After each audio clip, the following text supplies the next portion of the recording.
और अब हम जानेंगे स्वर और व्यंजनों के आंतरिक भेद के बारे में।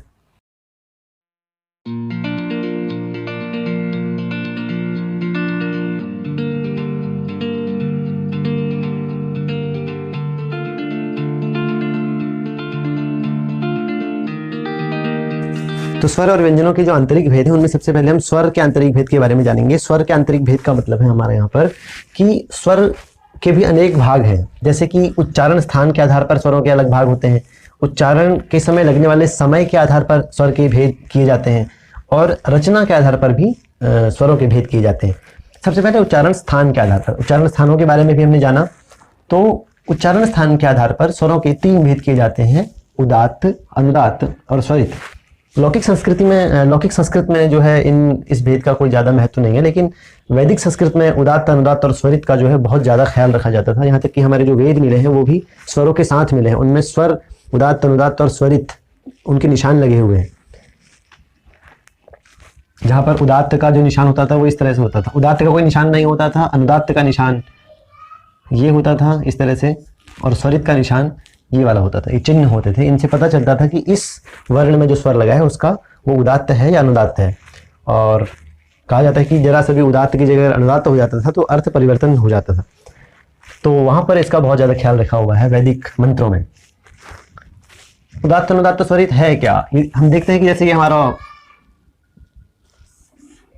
मुख है, मान लीजिए उच्चारण स्थान है, और इस उच्चारण स्थान के जो ऊपर वाला भाग है, ये वाला भाग, इसे हम कहेंगे उदात्त, है ना। इसके लिए स्वर है वहां पे उच्चैरुदात्त है। तो उच्चारण जो हमारे मुखगत जो भाग है उसके ऊपर वाले भाग से जो बोले जाने वाले वर्ण है वो उदात्त कहलाए जाएंगे। नीचे वाले भाग से बोले जाने वाले वर्ण जो है वो अनुदात्त कहलाए जाएंगे। नीचे रनुदात्त, और दोनों जगह से जो बोले जाने वाले वर्ण हैं उनको स्वरित कहेंगे। समाहारः, स्वरितः। तो इस तरह से ये भेद वर्णों के किए जाते हैं, स्वरों के किए जाते हैं। दूसरा जो है वह उच्चारण के वक्त बोलने वाला जो लगने वाला जो समय है, उस समय के आधार पर जो भेद किए गए हैं। तो उनमें जो पहला भेद है वो है ह्रस्व, उसके बाद दीर्घ और प्लुत। ह्रस्व का मतलब, इसके लिए एक श्लोक भी है कि एक मात्रो भवेद ह्रस्वो द्विमात्रो दीर्घ उच्यते, ठीक है। त्रिमात्रस्तु प्लुतो ज्ञेयम व्यंजनम चार्ध मात्रकम। पिछली वाली वीडियो में हमने प्रत्याहार विधि जब जानी थी तो वहां पर हमने ये भी जाना था कि जो व्यंजन है उनकी आधी मात्रा मानी गई है।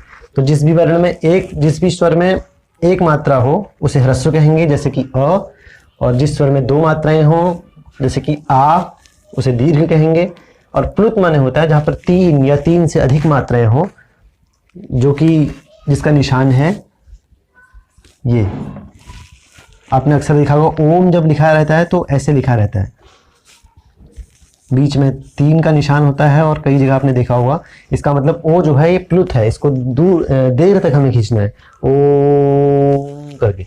तो अगर कोई वर्ण जो है वो, कोई स्वर जो है वो देर तक बोला जाता है तो उसे हम प्लुत कहेंगे, और उसका निशान होता है 3। तो 3 मात्राएं इस तरह से हमारे जो है स्वरों की होती हैं, एक ह्रस्व, एक दीर्घ और प्लुत। उसके बाद रचना के आधार पर, रचना के आधार पर हमने भी ये जान लिया था जब हमने वर्णों के बारे में जाना था, स्वरों के बारे में, कि अ, ई, उ जो है री, ये मूल स्वर है। इसके बाद अ और ई मिलके बना है ए, इसलिए ए, आई, ओ, औ जो है वो संयुक्त हो जाएंगे। अयोगवाह में वे वर्ण आते हैं जो कि असल में स्वर तो नहीं होते हैं, लेकिन इनको अयोगवाह कहते हैं, जैसे कि अनुस्वार है या विसर्ग है, तो ये अयोगवाह कहलाते हैं। उसके बाद व्यंजनों के भेद यदि हम देखते हैं तो स्पर्श कहे जाते हैं वर्गीय व्यंजनों को, जो क से लेकर म तक है।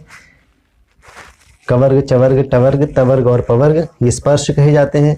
अंतस्थ में 4 वर्ण आते हैं, य, व, र, ल। ऊष्म में 4 वर्ण आते हैं, श, श, स और ह। और हिंदी में 3 और बना लिए जाते हैं, क्षत्रज्ञ, जिसमें से क और श को मिलके बनता है क्ष, त और र को मिलता है त्र, को बनाकर बनता है त्र, और ज और य को मिलाकर बनता है ज, ज और यों को। तो इस तरह से यहाँ पर संयुक्त व्यंजन बनते हैं, लेकिन संस्कृत में इनका वर्णन नहीं है, संस्कृत में बस यही व्यंजन है। तो स्वरों और व्यंजनों के आंतरिक भेद जो है उनके बारे में जानने के बाद अब हम जानेंगे प्रयत्न के बारे में।